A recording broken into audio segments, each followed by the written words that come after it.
Hello. Hi, good evening everyone, welcome to the channel. आज हम बात करने वाले हैं ग्लोबल मार्केट के बारे में। एंड हमें कोरियन मार्केट में भी 8% का लोअर सर्किट देखने को मिला।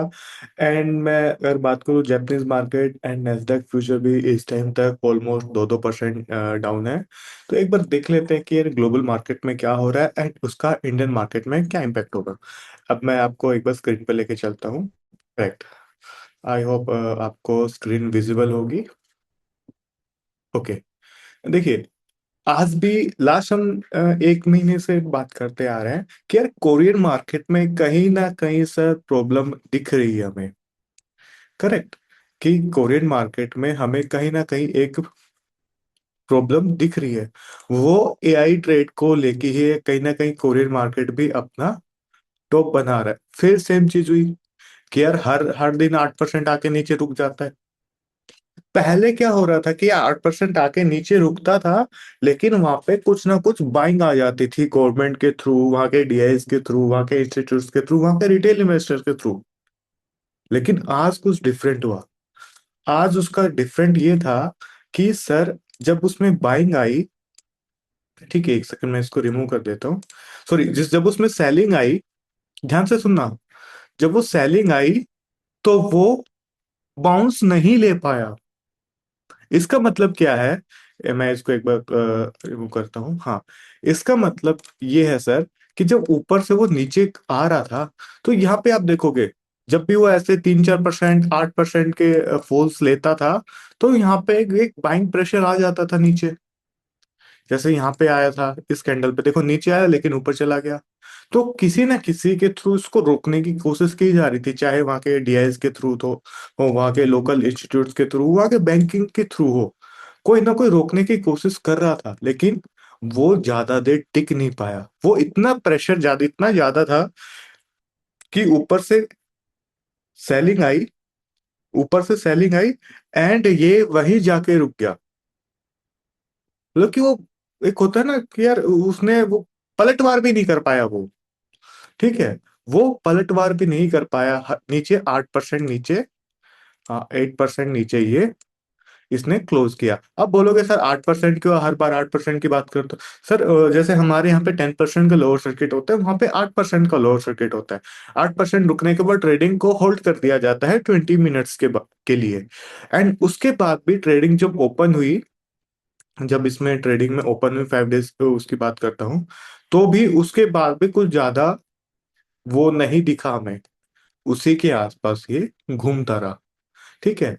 तो अगर मैं इसके चार्ट्स की बात करूं, तो मैंने आपको स्टार्टिंग में ये वाले लेवल्स दिए थे कि यार इनके नीचे अगर जाना स्टार्ट हो जाए तो फिर प्रॉब्लम होगी। आप मेरी पिछली वीडियोस उठा के देखना। तो मैंने आपको शायद यही वाले लेवल्स दिए थे। करेक्ट। यही वाले, यही सेम लाइन ड्रॉ की थी मैंने कि यार इसके नीचे एक बार अगर आना स्टार्ट हो गया, और जबकि ऊपर से वो ऑलरेडी 40% के आसपास था। 40%, सॉरी, एक सेकेंड रुकना है। हाँ, 24% नीचे था। ठीक है। अगर मैं इसकी बात करूँ तो 24% नीचे था। एंड अगर मैं आज अगर इसका देखूं, ये आज कितना है ये, तो ऑलमोस्ट सर 27% नीचे है।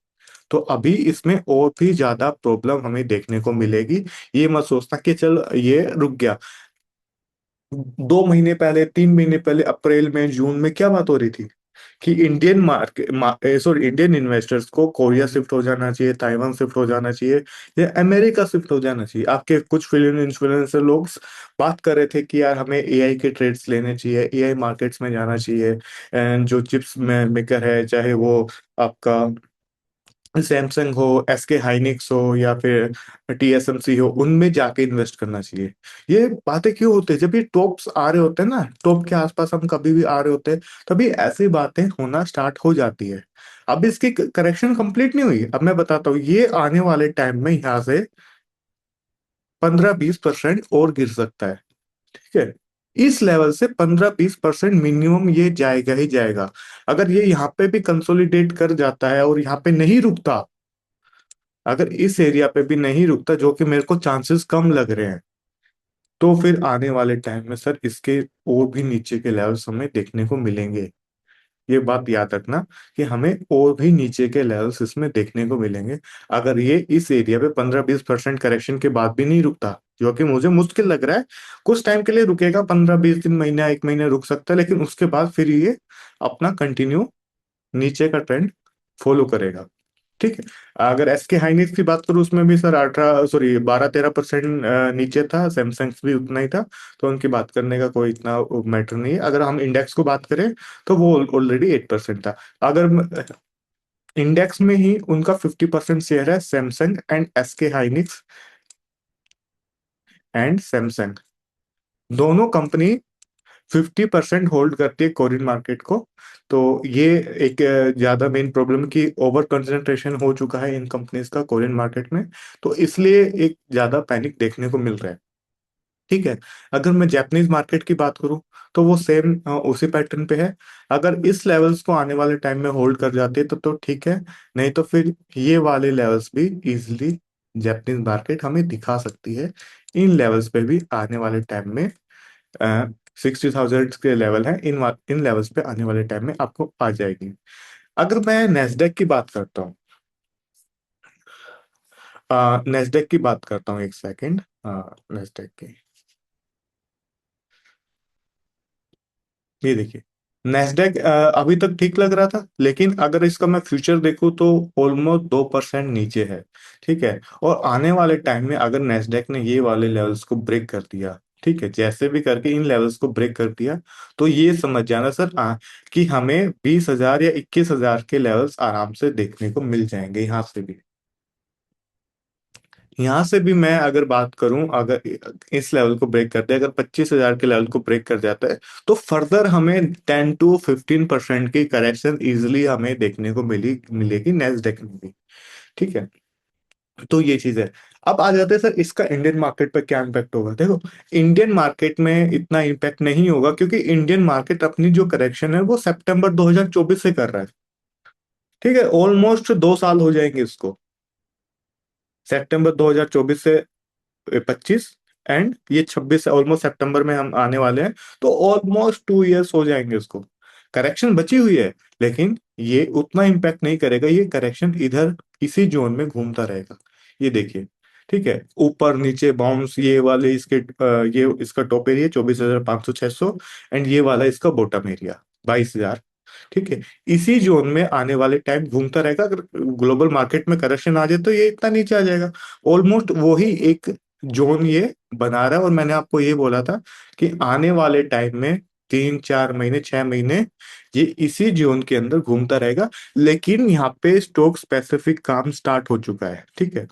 मैं अगर चाहे होटल सेक्टर की बात करूं, बाकी चीजों की बात करूं, तो यहाँ पे स्टॉक्स निकलना स्टार्ट हो जाए। इंडिविजुअल स्टॉक्स जो होते हैं वो पहले निकलते हैं जब मार्केट से, इंडेक्स से जो अच्छे स्टॉक्स है, जो जिनकी करेक्शन पहले से स्टार्ट है। कई स्टॉक्स ऐसे हैं जो 2021 के बाद नहीं चले, 2021-22 के बाद नहीं चले। ठीक है। तो उनकी करेक्शन ऑलरेडी कंप्लीट हो चुकी है। अब वो धीरे धीरे निकलना स्टार्ट कर देंगे। मार्केट यहाँ पे कंसोलिडेट करता रहेगा, वो 6 महीने पहले चलना स्टार्ट हो जाते हैं। ठीक है। बाकी इंडेक्स बाद में कैचअप करता है। एंड कुछ स्टॉक्स ऐसे हैं जिनकी करेक्शन अभी यहाँ से स्टार्ट होगी। ठीक है। सारे स्टॉक्स बराबर नहीं होते, कुछ स्टॉक्स ऐसे होंगे जिनकी करेक्शन यहाँ से अभी से स्टार्ट होगी। ठीक है। कोई सेक्टर हो सकता है, कुछ सेक्टर्स है ऐसे हैं जिसकी करेक्शन आने वाले 3-4 साल और चलेगी। ठीक है। 5 साल और चलेगी, जैसे आईटी सेक्टर है। मेरे को नहीं लग रहा 3-4 साल उसमें कोई मूवमेंट आएगा। छोटे मोटे बाउंस ऊपर नीचे चलते रहेंगे, लेकिन बड़ा उसमें कोई मूवमेंट मेरे को नहीं दिख रहा है।